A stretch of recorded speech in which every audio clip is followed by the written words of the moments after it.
और इस बीच आ रही है बड़ी खबर कि कांग्रेस उपाध्यक्ष राहुल गांधी के खिलाफ राजद्रोह का मामला दर्ज हुआ है। इलाहाबाद में राहुल के खिलाफ देशद्रोह का केस दर्ज हुआ है। जेएनयू मामले में देशद्रोह का केस दर्ज करने का आदेश दिया गया है और इलाहाबाद कोर्ट ने यह आदेश दिया है। राहुल गांधी, आपको याद होगा, जेएनयू विवाद के बाद जेएनयू पहुंचे थे और उन्होंने छात्रों को संबोधित किया था। दूसरी तस्वीर हम आपको दिखा रहे हैं, राहुल गांधी जब जेएनयू में मौजूद थे और प्रदर्शनकारी छात्रों के बीच उन्होंने भाषण भी दिया था।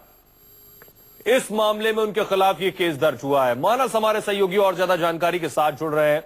मानस, क्या मामला दर्ज हुआ है? क्या कोर्ट ने आदेश दिया है और उसके बाद ये केस दर्ज हुआ है? देखिए, ये जो जेएनयू में जो मामला था जिसमें राहुल गांधी के खिलाफ जो है राहुल गांधी ने वहां पर जाकर के जिस तरीके से वहां पर उनका समर्थन किया था और जगह जगह अपने भाषणों में वो बार बार वो कह रहे हैं कि जो गिरफ्तारी जो देशद्रोह का जो मामला था उसको वो बार बार गलत बता रहे हैं। इसको लेकर के एक परिवार दाखिल हुआ था और ये एक अधिवक्ता है डिस्ट्रिक्ट कोर्ट के सुशील मिश्रा, इन्होंने परिवार दाखिल किया और उसके बाद कोर्ट ने उसमें सुनवाई करते हुए ये आदेश दिया है कि राहुल गांधी के खिलाफ मुकदमा दर्ज किया जाए। हालांकि अभी आदेश हुआ, इसके बाद अब मुकदमा दर्ज करने की कार्रवाई शुरू होगी क्योंकि अभी आदेश पुलिस के पास जाएगा, उसके बाद फिर वो मुकदमा वहां पर दर्ज होगा। इसमें जो मामला वो इस तरीके से बताया जा रहा है कि जिस तरीके से राहुल गांधी ने जो जेएनयू में जिस तरीके से जो वहां पर नारेबाजी हुई थी और उन लोगों का समर्थन किया है, इसको लेकर के वहां पर कुछ अधिवक्ताओं में नाराजगी थी और उसको लेकर के ये पूरा मामला कोर्ट के सम्मुख रखा गया, जिसमें कोर्ट ने इस पूरे मामले में सुनवाई की और उनके जो पक्षकार थे उनको सुना और उनकी जो दलील थी उससे सहमत होते हुए उन्होंने ये माना कि इसमें मुकदमा दर्ज किया जा सकता है। लिहाजा उन्होंने आदेश दिया कि पूरे मामले में राहुल गांधी के खिलाफ मुकदमा दर्ज किया जाए।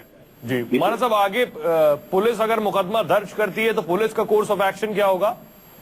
देखिए, इस पूरे मामले में दो तरीके हो सकते हैं। तो ये होता है कि तमाम मामलों में मुकदमा दर्ज करने के बाद पुलिस अरेस्ट करती है, लेकिन तमाम मामलों में जांच भी होती है क्योंकि ये एक ऐसा मामला है जिसमें कोई सीधा अपराध नहीं है। लिहाजा इसमें मुकदमा दर्ज होने के बाद इस बात की ज्यादा उम्मीद है कि शायद पूरे मामले में जांच हो, रिपोर्ट सौंपी जाए और उसके बाद फिर उसकी आगे की कार्रवाई होगी। लेकिन अभी फिलहाल तो भी चूंकि ये आदेश अदालत का आया है, निश्चित तौर पर अदालत से जो आदेश आया है वो राहुल गांधी तक भी पहुंचेगा या उनके एडवोकेट तक भी पहुंचेगा और उसके बाद मामला पुलिस तक जाएगा, उसके बाद ही इसमें आगे की कार्रवाई तय होगी।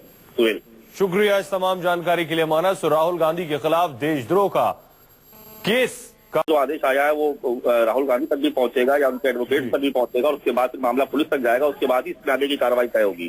सुहेल, शुक्रिया इस तमाम जानकारी के लिए। मानस, राहुल गांधी के खिलाफ देशद्रोह का केस का आदेश दिया है इलाहाबाद कोर्ट ने। एक वकील की याचिका पर यह आदेश दिया गया है। राहुल गांधी जेएनयू गए थे और जेएनयू में छात्रों को संबोधित किया।